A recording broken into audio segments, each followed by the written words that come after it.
Bismillahirrahmanirrahim. Assalamualaikum warahmatullahi wabarakatuh.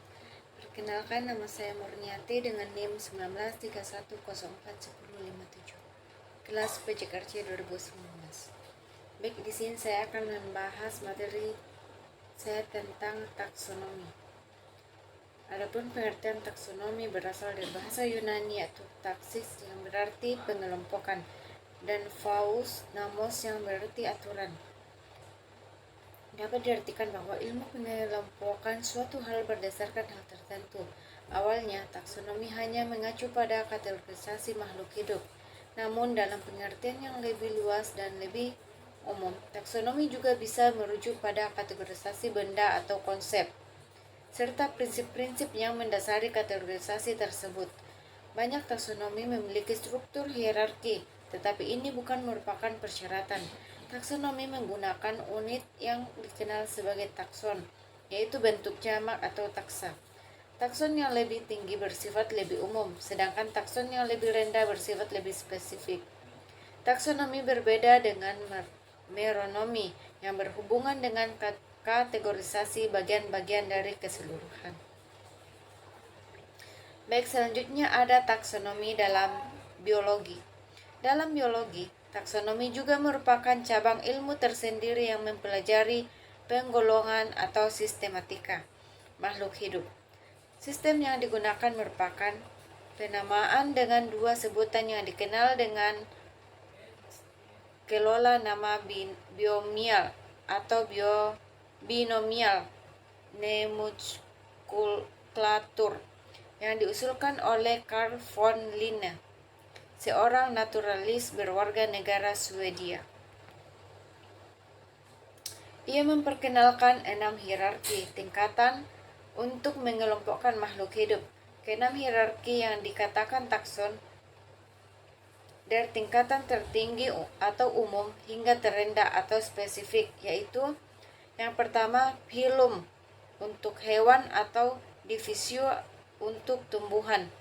Yang kedua klasis atau kelas, yang ketiga ordo atau bangsa, yang keempat familia atau keluarga atau suku, yang kelima genus atau margan, dan terakhir species atau jenis. Dalam tata nama binomial, penamaan suatu jenis cukup hanya menyebutkan nama marga atau selalu diawali dengan huruf besar, dan nama jenis atau selalu diawali dengan huruf kecil yang dicetak miring, dicetak tegak. Bila naskah utama dicetak miring atau ditulis dengan garis bawah, aturan ini seharusnya tidak akan membingungkan, karena nama marga tidak boleh sama untuk tingkatan takson lain yang lebih tinggi. Baik, adapun perkembangan ilmu lebih lanjut memaksa dibuatkan takson baru diselam ke 6 takson yang sudah berada, memakai walan atau super dan sub. Dibuat pula satu takson di atas phylum, yaitu regnum. Secara harfiah, faedahnya kingdom atau kerjaan untuk membedakan prakoryota, yaitu tersendiri dari regnum, archaea, dan bakteria. Terdiri dari regnum, fungi, dan jamur. Baik, adapun taksonomi dalam pedologi. Dalam cabang ilmu tanah atau pedologi, taksonomi tanah disebut sesuai jumlah variabel yang mencirikan kondisi suatu jenis tanah.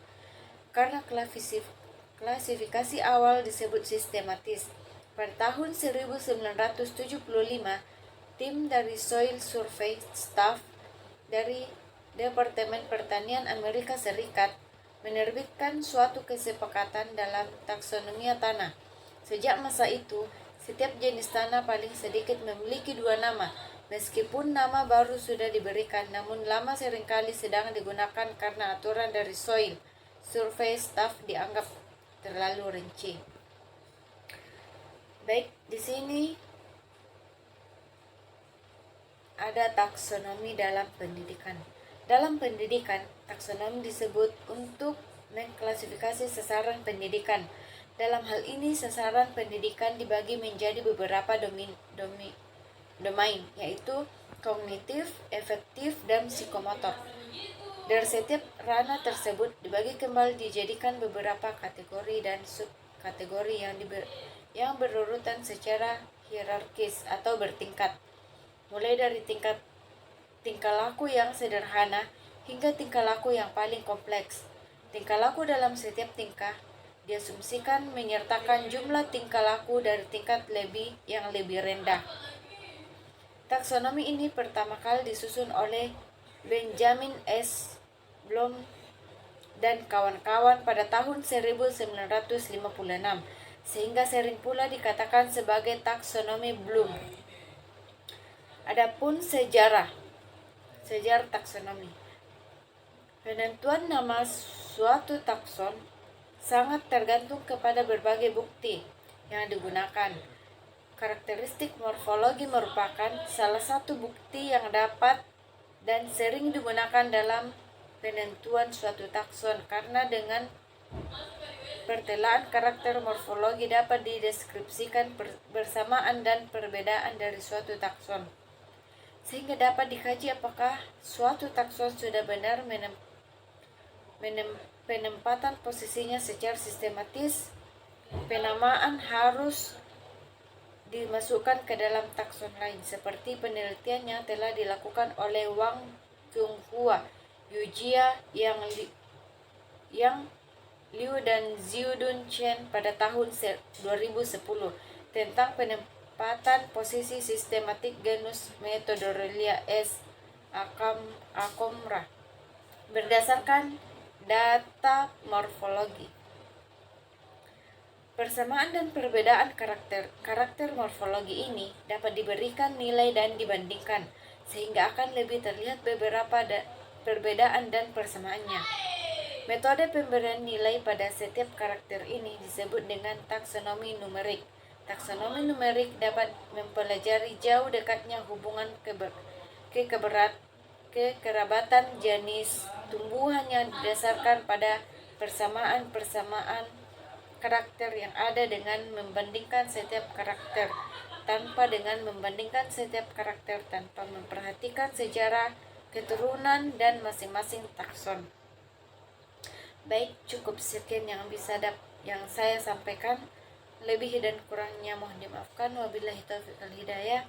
Wassalamualaikum warahmatullahi wabarakatuh.